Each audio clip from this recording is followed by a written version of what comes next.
সালের ভালোবাসা দিবস উপলক্ষে বাংলাদেশের ছোট পর্দার তারকারা কে কি কাজ নিয়ে আসছেন এবং কোন কোন কাজের শুটিং করেছেন আসুন জানা যাক আমাদের এই ভিডিও লিস্টের মাধ্যমে। আসা যাক অভিনেতা জোবানের কাছে। তিনি এবছর তার বিগ বাজেটের নাটক যে কথা বলা হয়নি শুধু আলোয় ভিজেছে চারপাশ, তুমি আমার চাঁদ, তুমি আমার জ্যোৎস্না, জুড়ে আছো বুকের বাপাস।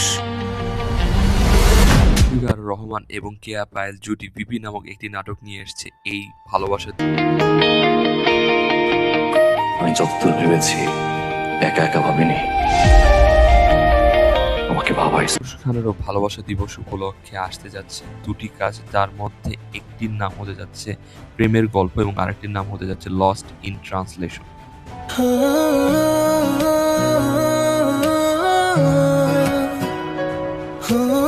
তরে পয়লাবার দেখিয়ে নে মুই তরে।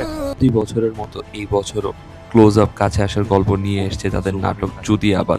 তুমি কি মেঘ নাকি হাওয়া, তোর প্রথম কাপ্তাই ট্রিপে আমিও থাকবো। একটু ছায়া। ভর্তি চমক দেখাতে চরকিতে নিয়ে এসেছেন তার টিফিন বক্স নামক মিনি সিরিজ। আমি বাঁচতে চাই আনন্দ নিয়ে। My life, my choice, my freedom.